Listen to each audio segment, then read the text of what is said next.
pessoal, estão me ouvindo? Boa tarde, boa tarde. Como é que vocês estão? Como é que foi o final de semana? Nossa, gente, o tempo tá voando, né? Tivemos aula no sábado, parece que foi ontem. Quase foi ontem, né? Foi antes de ontem. É. Mas a da semana passada parece que foi ontem, hein? Nossa, a aula da semana passada parece que foi ontem. Foi não, Martinha? Parece que eu tive esses dias.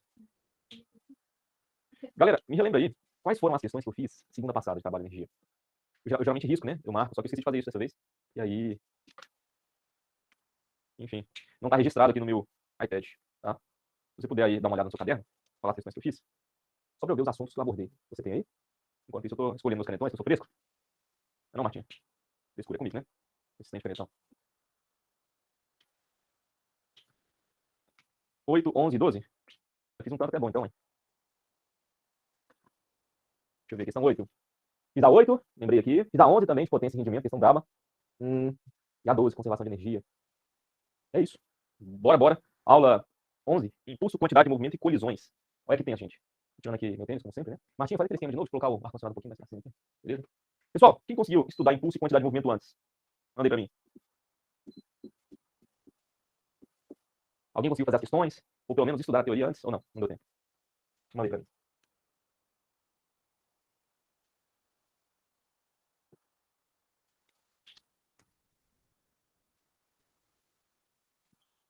Bora pra mais uma aula. Finalmente chegamos em outubro, né? Agora vai ser uma correria lascada, mas vai dar certo, gente. Olha só, hoje a nossa aula vai ser um pouquinho mais dinâmica devido à extensão do conteúdo, tá? Um conteúdo relativamente extenso. E eu queria que você mandasse aí pra mim no chat quem vai fazer a prova da União Evangélica. Manda aí, fala, opa, eu, sei lá, o que você preferir. Ana Paula, só pra eu ter uma noção de quantas pessoas farão Unieva. Só Ana Paula, gente? Mais ninguém?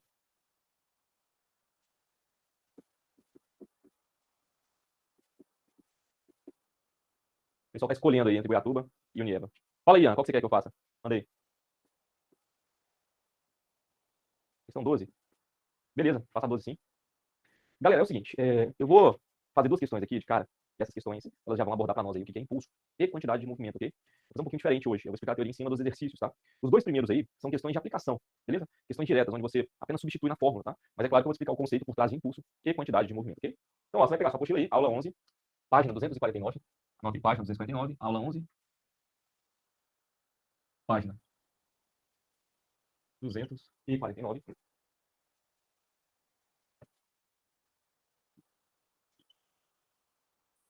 Beleza? Vamos fazer aí, primeiramente, a questão 1. Depois eu passo a 12, viu, Ian? Fica tranquilo que eu vou fazer com vocês. É o seguinte, ó. Observe no gráfico a variação em newtons da intensidade da força aplicada pelos motores de um veículo em seus primeiros 9 segundos de deslocamento. Nesse contexto, a intensidade do impulso da força em newton vezes segundo equivale a... Galera, é o seguinte, ó. O que é impulso? Impulso é uma grandeza vetorial. Então você já está sabendo o seguinte, ó. Impulso é uma grandeza vetorial. Anotei? É uma grandeza vetorial que associa força e tempo. Tá? Então, é uma grandeza vetorial que associa força e tempo. Você vai ver que o fato de ser uma grandeza vetorial complica a sua vida. Porque você tem que saber as operações vetoriais, né? É uma grandeza vetorial que associa força e tempo. Força e tempo, beleza? Força e tempo. Portanto, você pode escrever aí, ó, que o impulso é igual a força vezes a duração de aplicação dessa força. Então você pode entender o impulso como sendo um empurrão. Então quando você empurra um objeto, né, você aplica uma força por um certo intervalo de tempo. E aí o produto, força vezes tempo, a gente vai chamar de impulso, ok? Professor, qual a matéria para poder achar na apostila? Impulso e quantidade de movimento, tá? Tá baixo, gente? Quer que aumente o volume? Aumenta aí, Martinha. Será que é a posição do microfone que eu coloquei? No meio, né? Pronto, coloquei no meio, vê se melhora, turma. Tá, arrumei. Martinha vai arrumar aqui pra nós o microfone. Pronto, valeu. Galera, é o seguinte, ó. A unidade de impulso é newton vezes segundo. E você que fez a prova da UNIRV deve estar ciente de que caiu no último vestibular uma questão de impulso e quantidade de movimento, tá? Então, para resolver essa questão, você já sabe pelo menos os conceitos básicos de impulso. Como é que você calcula o impulso? Galera, é o seguinte, ó. O impulso, ele é calculado de duas maneiras. Bom, a primeira forma, você calcula quando o módulo da força é constante. Então, quando o módulo de F for constante, o que você faz? Você multiplica a força pelo tempo. Tipo assim, tem um segredo, né? O módulo do impulso vai ser o módulo da força vezes o intervalo de tempo que essa força foi aplicada, né? Agora, se a força for variável, né? Eu vou colocar aqui uma força qualquer, o módulo dela não é constante, não necessariamente constante, quando é uma força qualquer, aí você calcula pela área do gráfico. Então, o impulso vai ser numericamente, igual à área do gráfico. Pessoal, mas que gráfico? Bom, vai ser o gráfico força por tempo, ok? Vai ser o gráfico força por tempo. Tanto Tanto é que você olha para essa questão e percebe que a força não é constante, né? A força, ela varia. Ó, eu não vou desenhar o gráfico aqui no quadro, eu quero que você me responda as perguntas. Por exemplo, quando eu calcular a área que está entre o gráfico e o eixo x, né? A curva e o eixo x, qual é a figura que você tem? Triângulo, retângulo ou trapézio? Nessa questão, vamos resolver a questão? Qual é a figura que você tem? É um trapézio, né? Como é que você calcula a área de trapézio, turma? A área do trapézio, agora respondendo a questão de fato, hein? Questão, deixa eu ver o que eu faço. Bom, você já sabe que vai ter que calcular a área, né? Vou fazer aqui. Então, o impulso, ele vai ser igual à área do trapézio. E a área do trapézio a gente calcula como? Base maior mais base menor vezes a altura sobre 2, ok? Ou não? É isso, né? Qual é a base maior desse trapézio? Responde para mim. Qual a base maior desse trapézio?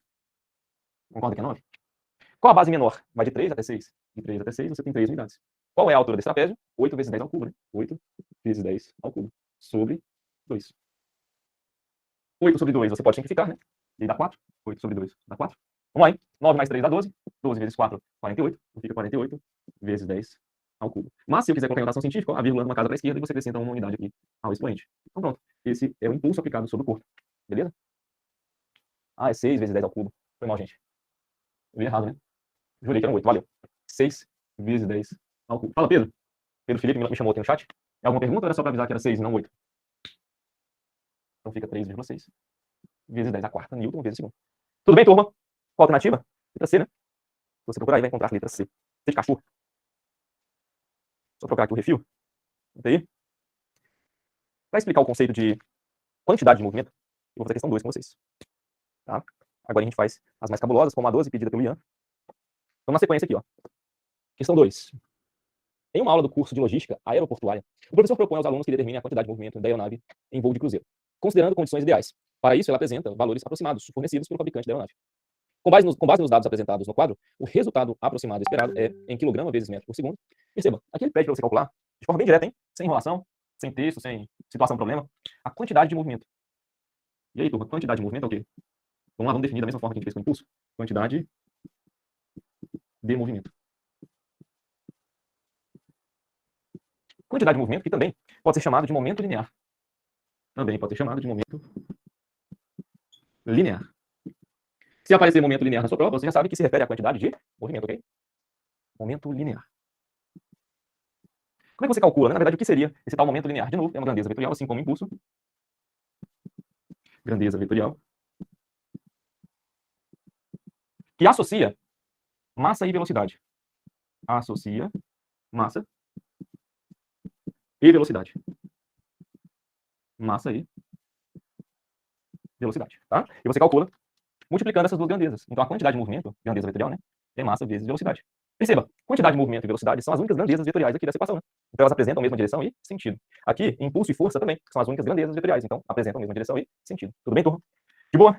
Qual que é a unidade da quantidade de movimento? Vamos lá? A quantidade de movimento, a unidade, né, na verdade, é dada em quilograma vezes metro por segundo. Tudo bem? E não tem como calcular área aqui.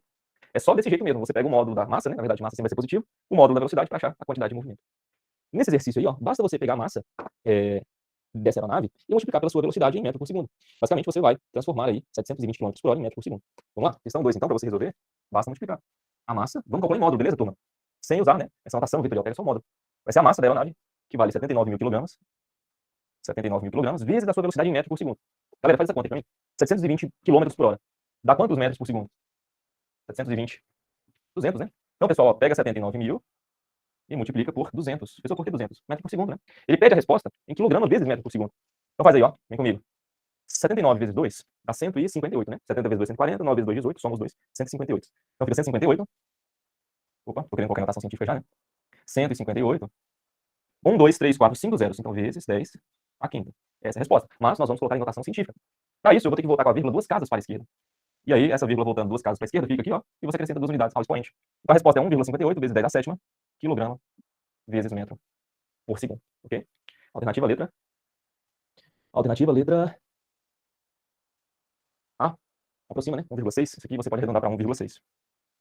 1,6 vezes 10 a sétima. Então a resposta aqui, letra A. Ok? Letra A. A resposta da questão 1, letra C. Deixa eu escrever aqui, letra C. Fechou, turma? De boa? Até agora bem tranquilo, né? Estamos fazendo as questões aí, para ir pegando a manha de cada exercício e cada conceito. Poliana, 200 é porque eu fiz direto aqui, né? Pedi pro pessoal fazer de cabeça aí. Na verdade, vocês fazerem em casa, é transformar 720 km por hora em metro por segundo. Então, basicamente, é só você pegar 720 e dividir por 3,6. Aí dá 200. Ok? Beleza? É isso, então. Agora, para a gente terminar essa parte introdutória, para ver os conceitos de cada grandeza, eu quero falar aqui do teorema do impulso. Teorema do impulso. Para isso, vou fazer a questão 6 com vocês. Tá? E aí podemos entrar no estudo de colisões. Pessoal, questão 6, vamos lá. Em uma simulação de colisão, esquematizada da figura abaixo, um carro a 90 km por hora transportando um boneco de 80 kg bate frontalmente com uma parede. O tempo de colisão foi de 0,10 segundos. A alternativa correta que apresenta o módulo da força média que o cinto de segurança exerce sobre o boneco durante a colisão, em newtons, é... Perceba, ele pede para você calcular a força que o cinto faz sobre o boneco nessa colisão, ok? E para isso eu vou te explicar o teorema do impulso. Primeiro que agora você vai misturar as duas grandezas. Teorema, nota aí, teorema do impulso. Teorema do impulso. Que diz o seguinte, que o impulso da força resultante sobre um corpo é igual à variação da quantidade de movimento desse corpo. Esse é o teorema do impulso. Que, inclusive, ele é equivalente à segunda lei de Newton. Se você desenvolver isso aí, ó, você chega na segunda lei de Newton. Depois faz o teste. Impulso é força vezes tempo, né? Variação da quantidade de movimento. Massa vezes variação da velocidade. Passa o tempo dividindo e você obtém a segunda lei de Newton, tá? Mas é o seguinte, turma. Aquela equação ali, a gente pode tirar uma conclusão em cima dela, né? Qual que é a função do impulso, no final das contas? Uai, o impulso tem a função de variar a quantidade de movimento, né? Quando você empurra um corpo, você empurra para quê? Para poder mudar a sua velocidade. E se você muda a velocidade de um corpo, você muda a sua quantidade de movimento, certo? Então, a partir do momento que eu dou um empurrão sobre um corpo, o que eu estou fazendo com ele? Eu estou variando a sua quantidade de movimento, ok? Estou deixando ele mais rápido, por exemplo. Mexo na quantidade de movimento com esse empurrão. Eu não mudo a massa, é claro. A massa do corpo continua a mesma. O que vai mudar aqui é a velocidade, ok? Então, aquilo ali é uma ferramenta. Anota aí, ó, essa dica é importante. Quando é que você usa o teorema do impulso? Geralmente, quando o exercício te dá. Ou te pede, né? Força, tempo e velocidade. Toda vez que ele relacionar essas três grandezas, é quase certo que você vai conseguir responder a questão usando o teorema do impulso, ok? Então, se ele te dá força, tempo e velocidade, é um indício para você usar o teorema do impulso. Quer ver? Essa questão fala justamente disso. Se você anotar os dados, você vai perceber. Ó. Ele fala que a velocidade inicial é de 90 km por hora, certo? 90 km por hora. Ele dá o tempo da interação entre o cinto de segurança e o boneco, que é de 0,1 segundo, ou 0,10, dá na mesma, e pede a força. Qual é a força média? Quanto vale a força? Pessoal, concorda comigo que depois de uma colisão, né, de um acidente, o carro para? Então, de certa forma, a gente falou também a velocidade final. Vamos resolver aqui a questão? É o seguinte, ó. O impulso da força resultante sobre esse boneco, alguém me ligando, deixa eu desligar aqui, pronto. O impulso da força resultante sobre esse boneco vai ser igual à variação da quantidade de movimento desse boneco, né? O impulso, como é que você calcula? Força vezes tempo. A força aqui, ele chama essa força de força média. Eu vou te explicar o porquê. A variação da quantidade de movimento vai ser massa vezes velocidade final, menos massa vezes velocidade inicial. Beleza? Galera, a questão chama essa força de força média porque você acha que é possível, né? Acha que é sensato a força que age sobre o boneco ser constante ou não? Tipo assim, ó, num acidente. Você acha que a força que o cinto faz sobre o boneco é constante ou ela é variável? O que você acha, tá? Pode ser que você não saiba de fato como é que é, mas o que você acha? Você acha que essa força é constante ou variável? A força que o cinto faz sobre a pessoa é sempre a mesma intensidade? Ô, Tuane, eu entendi o que você disse, né? De uma vez. Na verdade, a resposta é bem rápida, né? Eu trocaria esse de uma vez por bem rápido. Mas, querendo ou não, ó, tem um certo intervalo de tempo. É rápido, mas não é instantâneo. Porque ser rápido é relativo, né? Pessoal, a força que age sobre o boneco é variável. O gráfico é mais ou menos assim, ó. A força começa a zero, né? O cinto de segurança não faz força nenhuma sobre o boneco. Aí, na colisão, a força aumenta, atinge um pico e depois diminui. Então, a força que o cinto faz sobre o boneco é variável, não é constante. Ah, é de uma vez, é muito rápido. De fato, é muito rápido, mas não é constante. Começa zero, né? Inicialmente a força é zero, aumenta de uma vez, depois diminui. Então, você está vendo que quando a força é variável, né, uma força qualquer, você calcula o impulso pela área. Só que a área desse gráfico aqui, você não sabe calcular, sabe? Em algum momento da sua vida, você já calculou a área disso aqui? A área dessa carcunda aqui? Não, né? E você está vendo que para descobrir o impulso, eu considerei que a força é constante, porque de fato, para eu poder multiplicar força vezes tempo, é só se a força for constante. Aí, pessoal, então não bate, velho. Você falou que a força é variável, mas você colocou ali como se fosse constante, é porque é o seguinte, galera, força média é uma suposta força constante. Como assim, ó? É uma força constante, né? A força média é uma força supostamente constante, cuja sua área é a mesma área da força real. Entende? Então, meio que essa força média, ela faz o papel da força real, só que constante. Aí eu posso fazer aqui, ó. Aí eu posso calcular o impulso por força média vezes tempo, porque a área vai ser a mesma. Entende? É o mesmo lance, quer ver, ó? Essa analogia, para fazer você entender. Tem como eu sair de Goiânia e ir até Cachoeira Dourada. Eu não sei por que eu peguei essa cidade, mas enfim.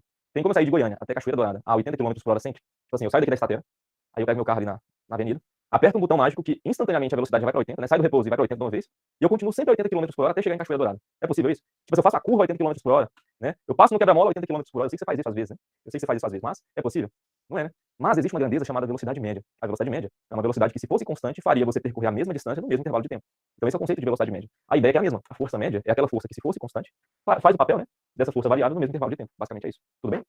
De boa, turma? Suave? Sim ou não? Vamos substituir? É claro que você vai ter que passar esse cara aqui, ó, para metro por segundo. Então 90 km por hora equivale a 25 metros por segundo, né? Vamos substituir a força média vezes o intervalo. Olha só, perceba. O objeto parou, né? A velocidade final é zero. Então isso aqui corta, não corta? A quantidade de movimento final é zero também. Então aqui você tem menos. A massa do boneco é de 80 kg, eu até esqueci de colocar aqui no quadro, né? Mas ele deu a massa, 80 kg. E a velocidade inicial é de 25 metros por segundo, né? Ó, aqui dá 2.000. Faz as contas aí, 80 vezes 25 dá 2.000. Passa o 0,1 dividindo, a força média vai ser de 20.000 newtons.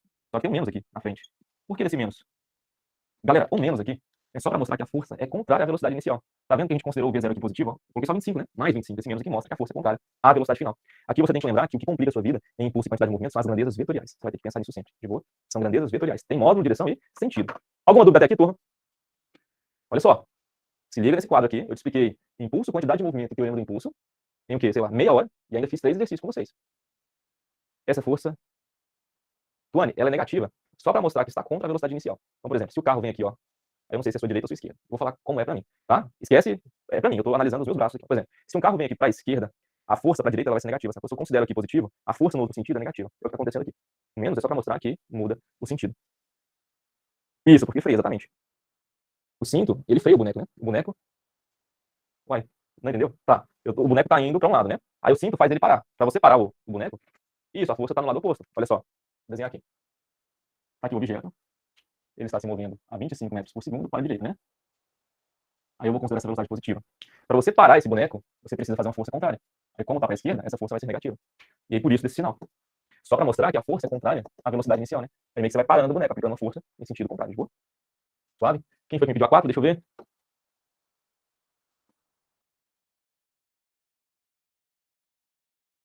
Ô, Ludmilla, é uma questão relativamente chata essa aí, porque envolve energia, né? Olha só, vou fazer a 4, que é a pedida da Ludmilla. Vou apagar o lado esquerdo, beleza, turma? Questão 4 agora. Vamos voltar aqui na 4. Olha só, questão 4. O gráfico abaixo mostra a função resposta da interação chão com uma determinada e pequena bola de borracha de massa 100 gramas. Quando se deixou cair de uma altura de 80 centímetros, após o repique com o chão, alcançou 45 centímetros de altura. Então é o seguinte, ó, a bolinha ela foi abandonada de uma altura de 80 centímetros. Ela colidiu com o chão, bateu e voltou até 45. Nunca a bolinha volta a uma altura maior. Ela sempre volta na mesma altura ou uma altura menor. Nunca passa, né? Porque senão você tem um aumento de energia aí. Mas enfim, galera, qual que é a sacada? Ó? Eu tenho que descobrir, primeiramente, quais são as velocidades. Vem comigo, ó, questão 4. Eu tenho que descobrir quais são as velocidades da bolinha imediatamente antes de colidir com o chão e imediatamente após colidir com o chão. Então, ó, a bolinha ela vem, bate no chão com a velocidade que eu não sei ainda qual é, e depois volta com outra velocidade que eu também não sei qual é, ok? Ó, a altura aqui, inicial, é de 80 centímetros, beleza? 80 centímetros, pessoal? É, 80 centímetros. 80 centímetros. E aí a bolinha volta a uma altura de 45 centímetros. 45 centímetros, ok? Essa velocidade aqui, turma, eu vou chamar de V0, é a inicial, né? Antes da colisão. E aqui é a velocidade final, após a colisão. A Giovana perguntou aqui, professor, isso seria colisão parcialmente elástica? Exatamente, Giovana. Parcialmente elástica, beleza? Porque há uma perda de energia aqui, mas não é máxima, né? Ele volta a uma altura menor do que a altura que partiu, de boa? Fechou? Galera, é o seguinte, vamos descobrir quanto vale V0 e V, para depois calcular a força de interação aqui com o chão, certo? Pessoal, para descobrir V0 é fácil. É só você lembrar o seguinte, ó, vou fazer de azul. A energia mecânica que você tinha aqui em cima foi convertida em energia cinética. Então, meio que eu vou analisar do ponto A até o ponto B aqui no solo, né? Vamos lá? Então, ó, a energia mecânica que eu tinha no ponto A vai ser igual à energia mecânica que eu tenho no ponto B. Relembrando a aula passada, hein? Moçada, é o seguinte, qual energia você tem no ponto A? Potencial gravitacional, cinética, potência elástica, o que você acha? Aqui em cima não tem potencial gravitacional, ele não tem uma altura em relação ao solo, então eu posso escrever assim, ó, a energia potencial gravitacional que eu tinha lá em cima, no ponto A, vai ser convertida em energia cinética no ponto B. Energia potencial gravitacional, mgh. Energia cinética, mv quadrado sobre 2. A massa aqui, moçada, vai embora. A massa corta, né? Aí eu posso fazer o seguinte, presta atenção. A gravidade vale 10, a altura em metros, tá? É 0,8, 80 centímetros em metros dá 0,8. E o 2 vem multiplicando, concorda? Então essa vai ser a velocidade inicial, né? Ao quadrado. 2 vezes 0,8 dá 1,6, vezes 10 dá 16. Então aqui fica 16 V0 ao quadrado. Tira a raiz, então o V0 vai ser quanto? O V0 vai ser 4 metros por segundo. Pessoal, então peraí. Você descobriu qual é a velocidade da bolinha antes de socar, antes de chocar com o solo? Exato. Então quer dizer que a bolinha ela bate aqui no solo com 4 metros por segundo. Aí eu quero saber agora qual vai ser a velocidade em que essa bolinha volta. Né? Aí vai ser a mesma coisa, o mesmo procedimento. Como assim, Olha só. Aí ela vai sair do ponto B, ok? E vai chegar aqui no ponto C, no ponto de altura 45 centímetros, beleza? Tudo bem, turma? Na verdade, opa, vixi. Gente, recebi um presente aqui do Anderson e vou abrir na frente de vocês. Tem até medo de ver o que é isso. Vocês sabem de alguma coisa, gente? Me avisa que esse negócio explodiu na minha cara aqui. Vou botar a culpa em vocês. Ô, gente, não é pra contar a verdade, não, hein? Agora estragou a surpresa. É, vocês estão sem graça. O Anderson ficou bravo com vocês aqui, ó. Caraca, hein? Essa é estilo Anderson. Pirei. Obrigado, gente. Profissa, viu? Olha só. O que é Stanley perto disso? Caraca, tava precisando. A Martinha vai pegar pra mim ali agora, não vai, Martinha? Tá valendo um sneak, hein, Martinha? Ô, gente, top, hein? Cara, tô precisando de uma garrafinha. Não tô tomando água direito. Isso aí. Gostei do presente. Valeu, Anderson, Larissa. Pessoal, disse que eu tô devendo uma fábrica de chocolate pra Martinha. Isso é verdade, né, Martinha? Isso é verdade. Agora sim, hein? Botei fé. Vocês ganharam, gente? Vocês ganharam? Ainda não? Propícia, viu? Embaçado demais, gostei. Top. Agora chega de vocês aí. Ó, Vamos voltar aqui para a questão, depois eu comento uma coisa com vocês. Vou chamar esses pontos aqui de C e D, né? Porque, como nossa amiga Giovana disse, é uma colisão inelástica, né? Perde um pouco de energia. Qual o nome daquele chocolate chique que nem eu conhecia? Qual é? Copenhague? Não, era muito. Toblerone? Também conheço. Lindt? Lindt? Milka? Aquele roxo que eu comi aqui? Não era? Não, essa era da Lindt, eu nem sei como é esse aqui. Lindt, é bem assim mesmo. L-I-N-D-T. É isso. Porque você quer um da Lindt agora, Marta? Você quer ações da empresa? Como assim? Ah, entendi. Entendi. Falei, pronto, a Marta tá achando que eu sou dono da Lindt. Ela quer ações da empresa. Tá certo. R$15 um tablet, né? R$35 o coração com a latinha. Na latinha, tá certo. E aí, gente? A inflação tá comendo solto aqui, né? Você promete um bombom e de repente tá devendo ações da empresa?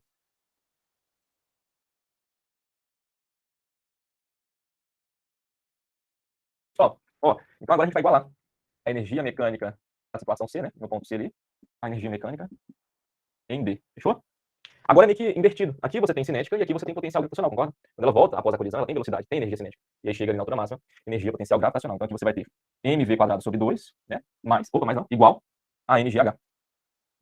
mgh, a altura no caso do ponto D, né? De novo, a Marta aqui corta, né? A Marta corta. Você deu uma piadinha, Marta? Foi sem graça, né? É a massa. Aí eu fiquei com Marta. Que bosta, hein? A cara da Marta foi humilhante. Foi? O Jair é melhor professor então, né?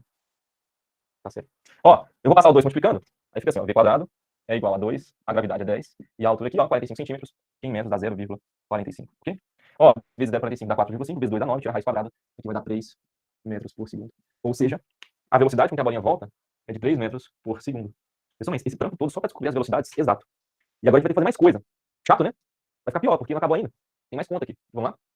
Agora, turma, a gente vai ter que descobrir qual que é a força de interação aqui com a bolinha e o chão, né? A força que o chão faz sobre a bolinha. E aí nós vamos utilizar o teorema do impulso, que diz o seguinte: o impulso sobre a bolinha, né? O impulso sobre a bolinha é igual à variação da quantidade de movimento. Só que aqui tem um detalhe. São grandezas vetoriais, né? E aí, moçada, aqui tem um problema. Qual é? Você consegue ver, deixa eu sair da frente, que o vetor velocidade muda de direção e sentido? Mandei pra mim. Direção e sentido não, desculpa, só o sentido, né? A direção continua a mesma. A direção continua sendo vertical. Tá vendo que muda o sentido? Isso aí é um problema, turma? O que você acha? Isso é um problema, sim ou não? Martinha, você achou que esquentou? Não, deixa assim, deixa assim. Deixa assim. Tá de boa. É, deixa assim, deixa assim. Pessoal, mudar o sentido implica no seguinte, ó, presta atenção. Não mudou a direção, né? Ótimo, eu não vou ter que desenhar. Só que eu vou ter que fazer uma coisa aqui. Eu vou ter que definir um sentido positivo para essas velocidades. E aí você vai me responder. Você quer que o 4 seja positivo ou o 3 seja positivo? Porque se um é positivo, o outro é negativo, concorda? 4. Então, ó, o 4 aqui vai ser positivo e o 3 vai ser negativo. Pega a sua questão e coloca assim, ó, positivo para baixo, né? Positivo para baixo. Então, negativo é para cima. Vamos aplicar o teorema do impulso? É o seguinte. A força média, lembra que aqui, galera, eu não posso falar que a força que o chão faz sobre a bolinha ela é constante. Inclusive, o gráfico prova o contrário, né? Você pode ver que o gráfico ele faz isso. Ó. A força começa zero, aumenta, atinge um pico, depois diminui. Só que aí eu consigo descobrir a força média, né? O que seria a força média? A força supostamente constante que faz o papel da força real, né? Então, a força média vezes o tempo vai ser massa vezes velocidade final, menos massa vezes velocidade inicial. Lembre-se que nós adotamos que a final é negativa, hein? Então, quando eu substituir a velocidade aqui, eu vou ter que botar menos 3, e não só 3, ok? Olha só. Então, a força média. Quanto é o tempo de contato da bolinha? Qual é o tempo de contato da bolinha com o chão? Olha pro desenho e fala, me responde aí. Olha pro gráfico. A bolinha ficou em contato por quanto tempo? Quantos segundos? Pessoal, o gráfico responde. Olha o eixo X. Se eu não me engano, é 1 vezes 10 a menos 3, né?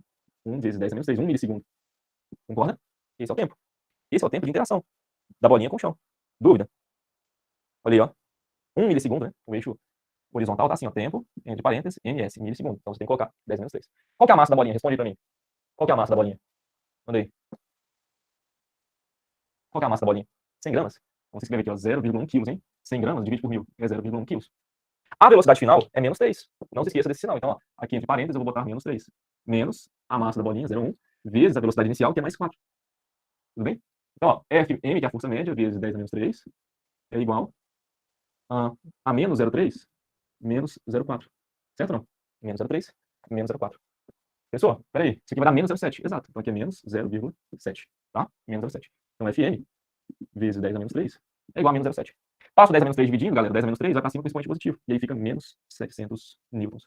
Ah, peraí. Então quer dizer que a força média do chão sobre a bolinha é de menos 700 newtons. Por que do menos, pessoal? Bom, você já deve perceber. Se você colocou para baixo positivo e a resposta é negativa, é porque a força está para cima. Entende? E faz sentido, né? Porque o chão empurra a bolinha para cima. Então se para baixo é positivo, para cima é negativo. Ok? Mas peraí, eu não respondi a questão ainda. Porque isso aqui é a força média. O exercício não pediu a força média. O exercício te pediu força máxima. Qual é a força máxima no gráfico? Você sabe o seguinte, que aqui é força e aqui é tempo, né? E a força, ela varia. Ela cresce, cresce, cresce, atinge um valor máximo ali, né, um pico, e depois decresce. Depois diminui, né? É isso que acontece. Aí, gente, quanto vale essa força aqui, ó? Quanto vale essa força aqui? Essa força, ele chama de F máximo, né? Gente, ele pediu a média, não foi a máxima, não? Na moral. Uai, acabou então, gente. Pronto, acabou que eu li a questão, eu tinha até esquecido, é porque eu vi o gráfico e vi esse F máximo aqui, ó. Olha lá. Pois é, já que eu comecei, eu vou terminar. Que coisa, hein? Ele pediu foi a força média. Então pronto, essa é a resposta, letra E. Depois, se você quiser conferir o gabarito aí, pode ficar à vontade. Letra E. Galera, o que acontece? A força média, ela faz um papel interessante aqui. O que seria a força média? Presta atenção. Força média é um valor de força constante que faz o papel da força real. Como assim, professor? Vamos lá, vou explicar. Ó. A força média seria essa força aqui. Essa força supostamente constante, cuja sua área é a mesma área da força real. Entende? Ou não? Olha só. A área da força média, de verde, que você está vendo, seria igual à área vermelha. A força média é uma suposta força constante que faz o papel da força real. Então é só você perceber que tem as mesmas áreas, né? Então eu posso falar o seguinte, que a área de vermelho, vou chamar essa área de A1, é igual à área de verde, a área A2. A área de vermelho é um triângulo, né? Aí vai ser base vezes altura, base vezes altura sobre 2. A área de verde é um retângulo, né? Aqui, galera, essa altura, deixa eu já substituir os valores para não ficar confuso. Ó, vou escrever de vermelho. A área 1 tem a mesma área da área 2, né? As cores aqui você consegue distinguir bem. Aqui é um retângulo e aqui é um triângulo. Quanto vale a base? A base aqui, ó, é o intervalo de tempo, né? É o ΔT. Quanto vale a altura aqui, ó? A altura é a nossa força máxima, que eu vou descobrir agora com vocês. Então a altura aqui seria a força máxima. Então base é o intervalo de tempo, a altura é a força máxima, olha só pro desenho, tá? Sobre 2. Isso é igual à área 2, que é um retângulo. Perceba, o intervalo de tempo é o mesmo, né? É o mesmo intervalo de tempo, é a mesma base. Então aqui eu vou escrever ΔT. A altura aqui, ó, é a força média. Como é um retângulo, é só base vezes altura, não tem sobre 2. O sobre 2 é no triângulo. Perceba, o ΔT aqui vai embora, né? Então fica que a força máxima, vou escrever aqui embaixo. A força máxima, o 2 passa multiplicando, vai ser 2 vezes, a força máxima, vai ser 2 vezes a força média. E quanto vale a força média? Vai ser 700? Portanto, a força máxima vai ser 1.400 newtons. O módulo da força máxima é de 1.400 newtons. Beleza, turma? Então, se a questão tivesse lhe pedido a força máxima, era só você lembrar que são as mesmas áreas. Fechou? Mas a resposta é 700. Letra E. Dúvida? Dúvida? Questão pesadinha, né? É isso. Vamos para colisões? Chega de impulso e quantidade de movimento, vamos para colisões. É o seguinte. Aula insana, hein, gente? Vamos iniciar o estudo das colisões. O Ian, sim, sempre que for um triângulo, tá? Se não fosse um triângulo, se aqui fosse um trapézio, aí já não dá certo. Multiplicar por 2. Sempre que for um triângulo, sim. Acho que eu não iria pensar na parte de perda. Pois é, Ana Paula, tem que lembrar disso, né? Perde energia aqui, já que voltou para uma altura menor. Era 80 centímetros a altura inicial e aqui passou a ser 45, né? Afinal. Pessoal, colisões. Vamos lá, hein? O que acontece? Ah, é o seguinte. Primeiro, você tem que lembrar que qualquer colisão é uma interação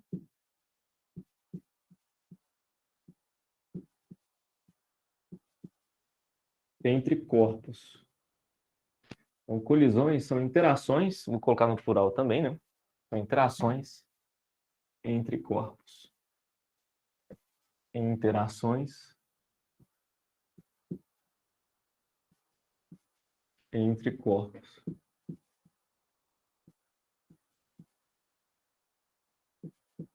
Interações entre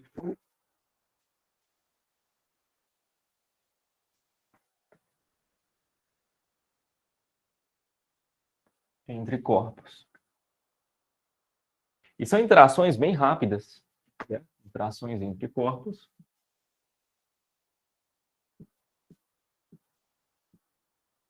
Acontecem de forma rápida.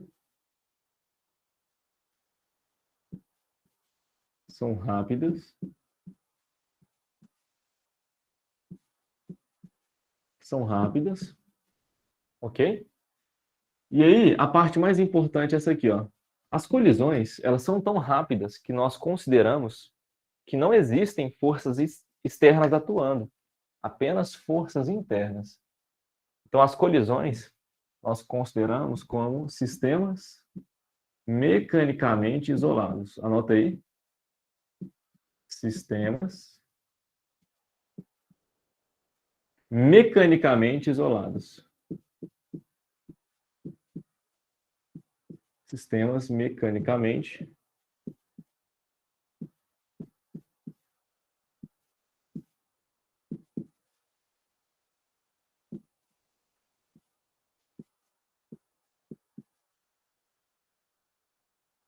isolados, certo?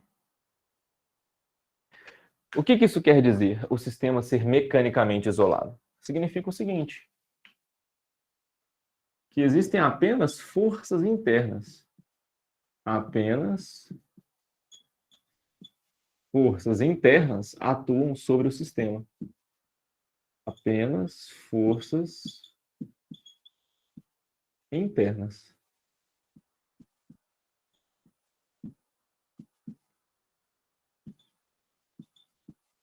Certo?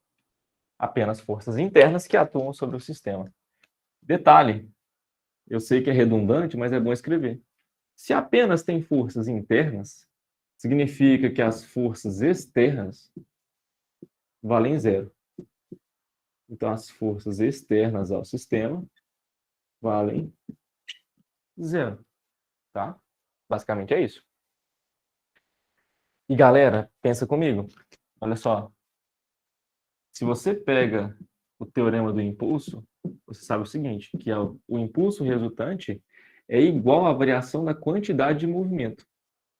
Como não tem forças externas, certo? Apenas forças internas. Só que essas forças internas se anulam. É meio que, tipo assim, a força que um bloco, né, um carro faz no outro, é a mesma força que o outro carro faz no um, entendeu? Um faz no outro, o outro faz no um. Ação e reação. Então acaba que as forças internas, elas se anulam quando você pega o sistema como um todo, né? Então, peraí, as forças internas se anulam, as forças externas valem zero. Então, o impulso aqui, galera, vale zero. Mas, professor, por quê? Ora, o impulso não é força vezes tempo? Se não tem força resultante aqui, ó, você não vai ter impulso. Professor, tá, mas o que isso quer dizer? Olha só, eu estou falando para vocês que todo sistema isolado, a variação da quantidade de movimento é zero. Ou seja, a equação mais importante aqui para as colisões, ó, presta atenção. A quantidade de movimento antes da colisão é igual à quantidade de movimento após a colisão. Então, o que antes é igual ao que depois. Tudo bem? A quantidade de movimento da colisão, perdão, antes da colisão é igual à quantidade de movimento após a colisão.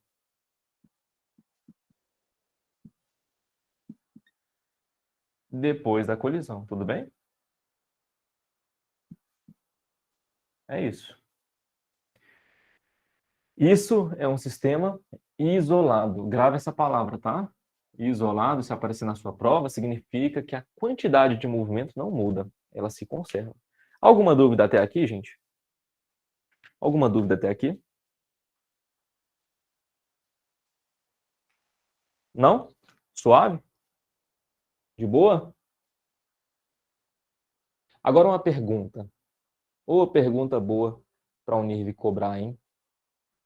Sistema isolado é a mesma coisa que conservativo? Olha a pergunta. Sistema isolado é a mesma coisa que conservativo? Ah, professor, um sistema é dito isolado. Eu posso automaticamente falar que ele é conservativo?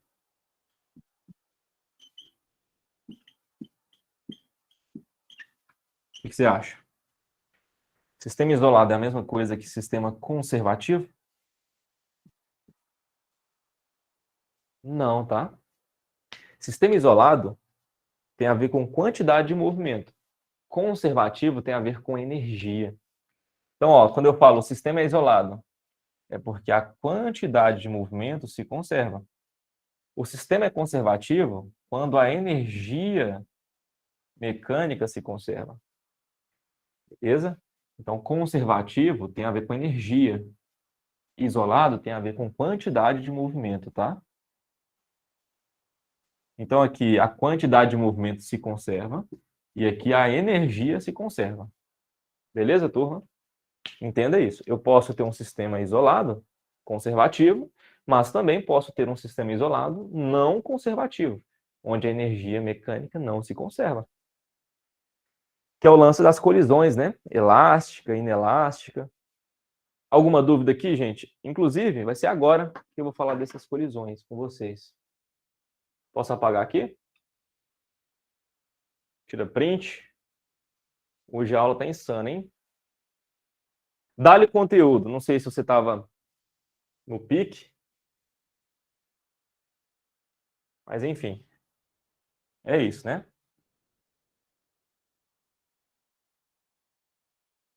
Não temos para onde fugir.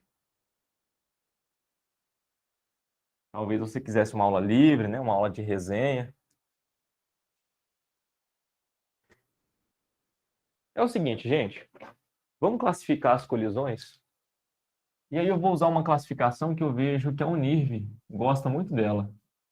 Classificação das colisões. Classificação. Basicamente, moçada, eu posso dividir em dois grupos. As colisões elásticas. As colisões elásticas. E as colisões inelásticas, ok? E as colisões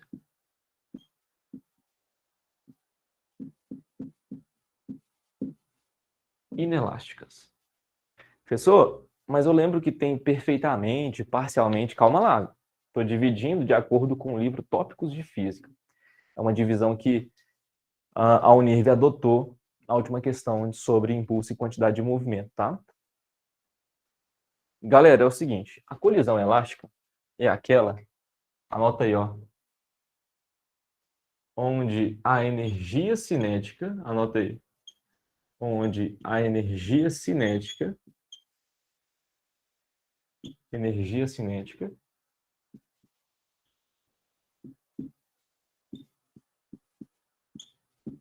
se conserva.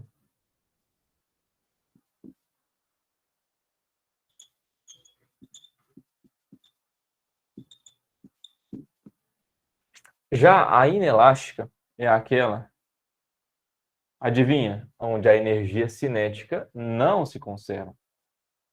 Então, basicamente, você difere aí, né? Na conservação da energia ou na não conservação da energia.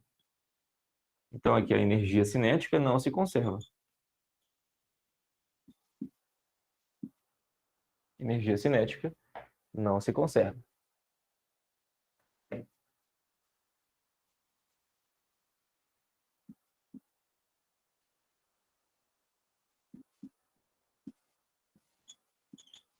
Energia cinética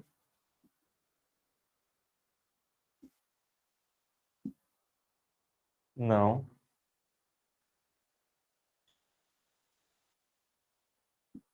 se conserva.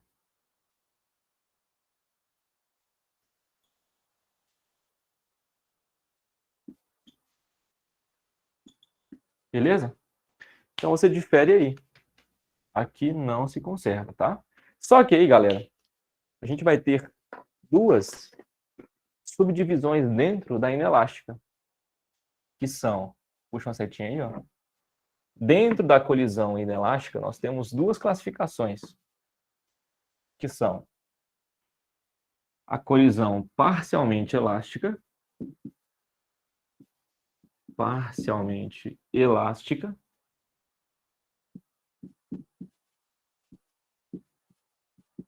parcialmente elástica,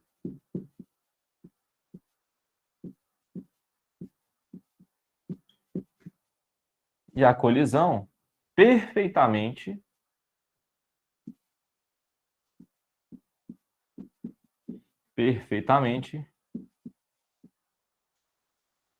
inelástica.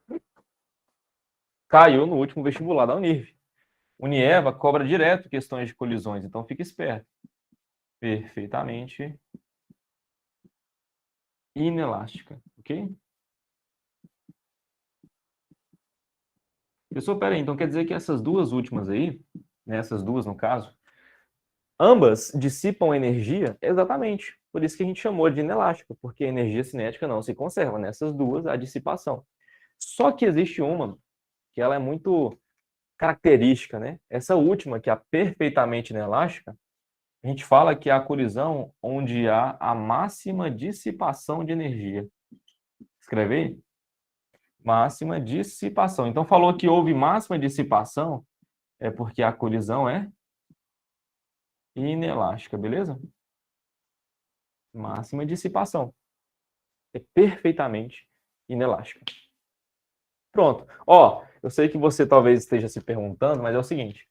Quando o exercício falar que a colisão é elástica, já fica subentendido que essa colisão é a colisão perfeitamente elástica, tá? Então, elástica ou perfeitamente elástica é a mesma coisa. Elástica ou perfeitamente elástica é a mesma bosta, tá? De boa? Perfeitamente elástica, mesma coisa. É isso. Pronto. Tá aí as classificações das colisões. E a última coisa que eu preciso falar de teoria, e a gente faz um exemplo, é sobre coeficiente de restituição. Eu vou deixar aqui, ó, essa divisão, porque eu ainda vou usá-la. Vou complementá-la. Pessoal, para a gente terminar o estudo das colisões, eu preciso falar do coeficiente de restituição, tá? Coeficiente de restituição. Anota aí. Coeficiente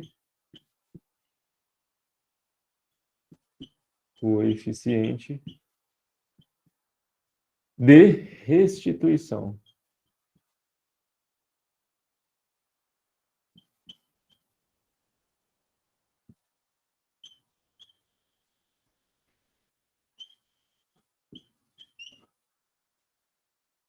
Pessoal, o coeficiente de restituição é um número que vai classificar, né, que vai determinar o tipo de colisão que você tem. Se é uma colisão elástica, se é parcialmente elástica, ou se é perfeitamente inelástica. Como, professor? Bom, basicamente, ele mede as velocidades dos objetos antes e depois da colisão, tá? Mas detalhe, o coeficiente de restituição só pode ser usado em colisões unidimensionais, como assim, colisões frontais, na mesma direção, tá? Eu não posso ter duas direções, por exemplo, que aí pode dar ruim, né? Aqui, vamos deixar claro que o coeficiente de restituição ele é usado em colisões frontais. Colisões frontais. Colisões frontais, beleza? Numa mesma direção. Colisões frontais. E aí você vai medir da seguinte maneira. O coeficiente de restrição vai ser a velocidade relativa de afastamento sobre a velocidade relativa de aproximação. Sim.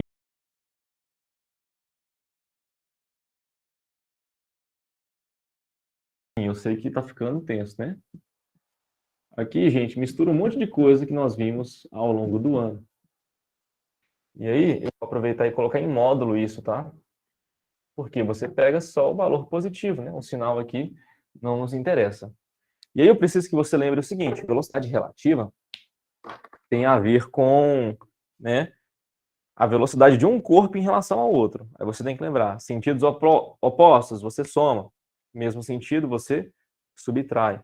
Vou escrever isso para vocês. Então, ó, a velocidade relativa, como é que se calcula? De duas maneiras. Então, por exemplo, eu tenho dois objetos, dois carros, né, duas bolinhas, dois blocos, enfim. Como é que eu posso calcular a velocidade relativa? Somando ou subtraindo. Quando que eu somo, professor? Por exemplo, ó, eu pego a velocidade do primeiro carro e somo com a velocidade do segundo.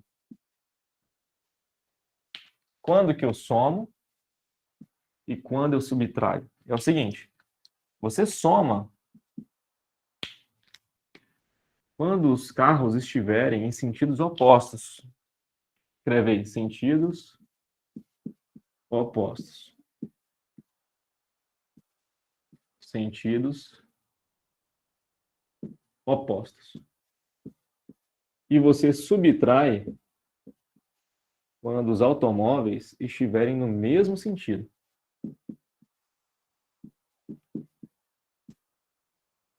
Quando estiverem no mesmo sentido, você subtrai, tá? É isso. Pensa, né, gente? O E, você que não percebeu, é o nosso coeficiente de restituição. Tipo assim, de onde veio esse E, né? Brotou do nada? Não. Coeficiente de restituição é o E, né? E ele sempre vai ser um valor entre 0 e 1. Sempre, sempre, sempre, sempre. Sempre vai ser um valor entre 0 e 1, tá? Então, o E fica oscilando entre 0 e 1. Professor, isso cai muito na EMEPAC? Bruna, não com tanta frequência, mas já caiu. Beleza? Eu falo que cai muito em Unirv e Univangélica. Pode esperar. Então, ó, varia entre 0 e 1. E agora que entra, né, o coeficiente de restituição aqui. Por exemplo, o que eu posso afirmar sobre a colisão perfeitamente elástica? Bom, escreve aí. Na colisão perfeitamente elástica, o E vale 1. Anotei? O E vale 1. Na parcialmente elástica, o E está entre 0 e 1. Vai ser tipo assim, 0,4, 0,6, 0,8. E na colisão perfeitamente inelástica, o E vale 0. E aqui tem uma sacada interessante. Quando o coeficiente de restituição vale 0, significa que não há velocidade relativa de afastamento, né? Por exemplo, se aqui vale 0, é porque o numerador vale 0. O denominador nunca vai ser 0, né? Não existe divisão por 0. Então, aqui em cima que é 0, né? Então, peraí, velocidade relativa de afastamento é 0? Significa que os corpos se movem com a mesma velocidade. Então, os corpos se movem juntos. O movem-se. Qual que é o certo, hein? Se movem juntos ou movem-se juntos? Manda no chat aí.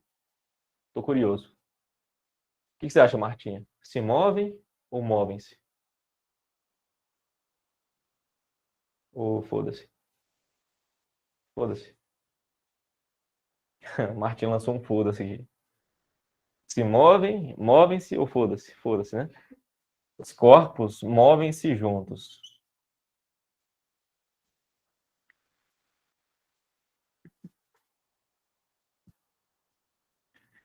Como assim, professor? Eles vão grudar. Tá? Eles grudam após a colisão. Então é isso. Vamos fazer um exercício?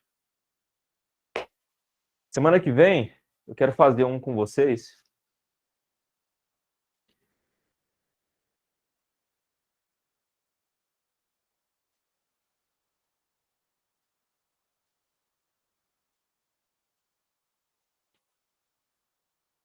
Nossa, ô Ian, tava esquecendo o 12, né? Eu vou fazer o 12 com você no final da aula, pode ser? Você fica até umas 5h33 comigo? Esqueci completamente, velho. Mas dá para fazer rapidão, viu? Eu quero fazer umas colisões aqui, antes de acabar a aula. Vamos lá, deixa eu pegar uma questão aqui pra gente fazer.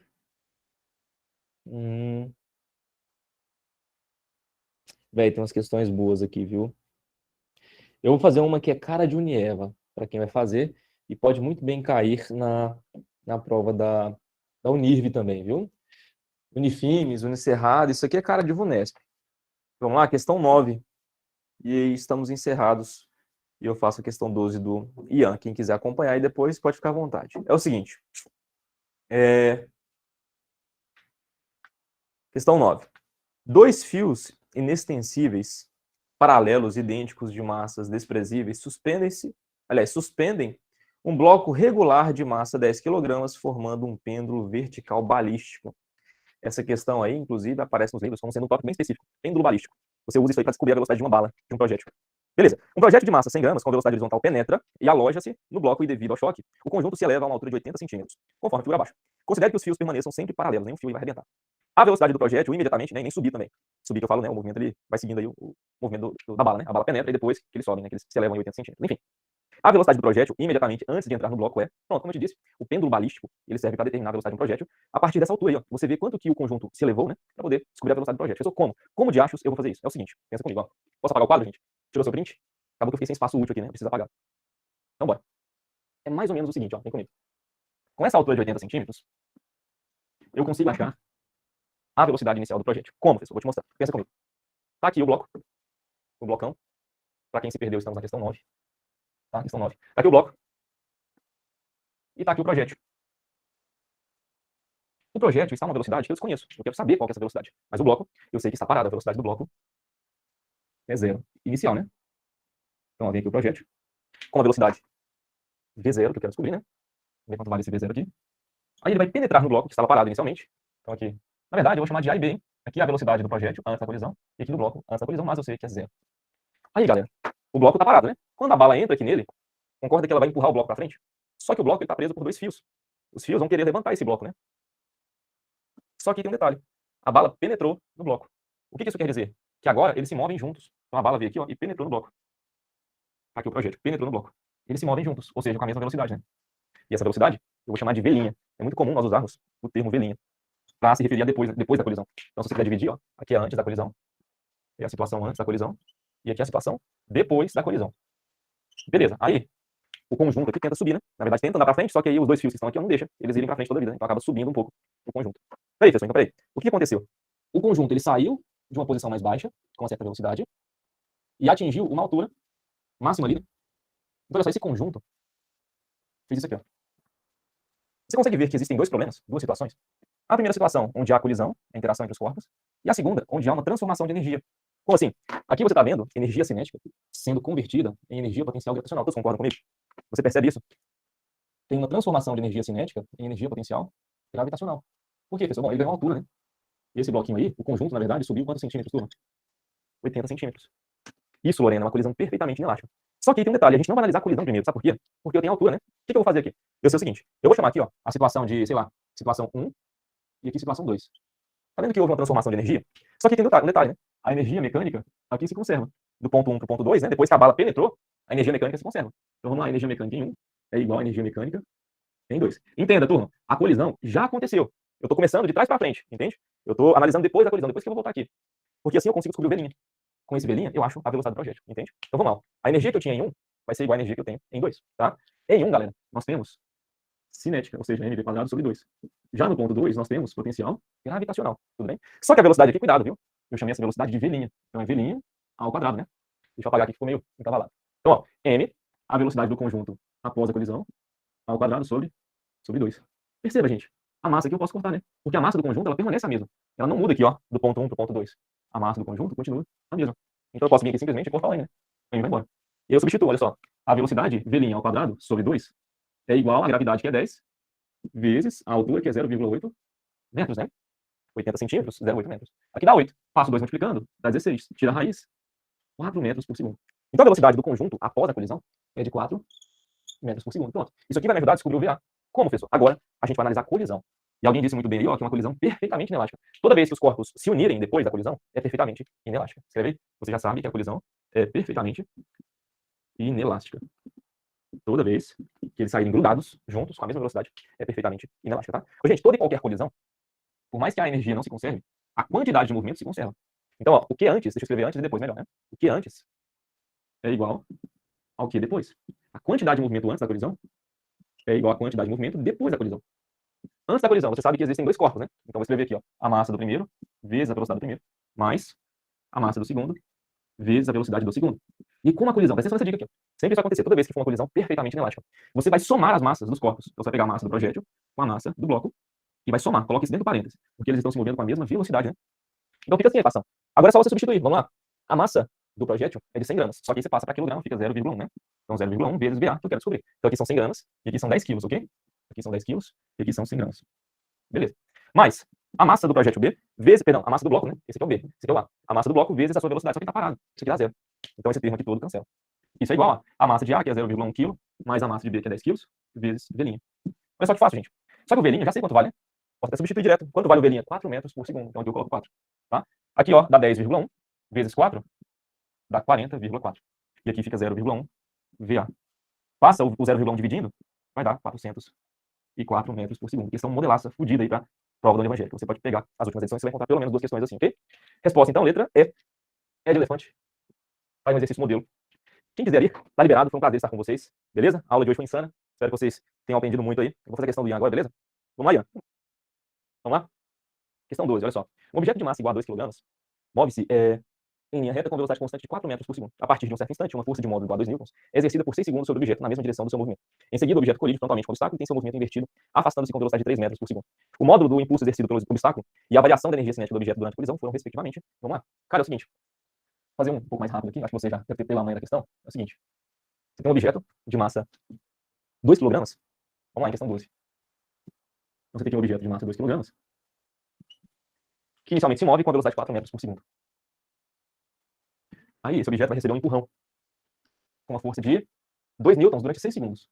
Então, ó, você vai empurrar esse objeto com uma força de 2 newtons por 6 segundos. Perceba que aqui você resolve usando o teorema do impulso. Vamos descobrir qual é a velocidade desse objeto depois desse empurrão. Ele vai sair com qual velocidade aqui? Vamos descobrir. O impulso é igual à variação da quantidade de movimento. O impulso vai ser a força, que é constante, é de 2 newtons, né? Você empurra com 2 newtons.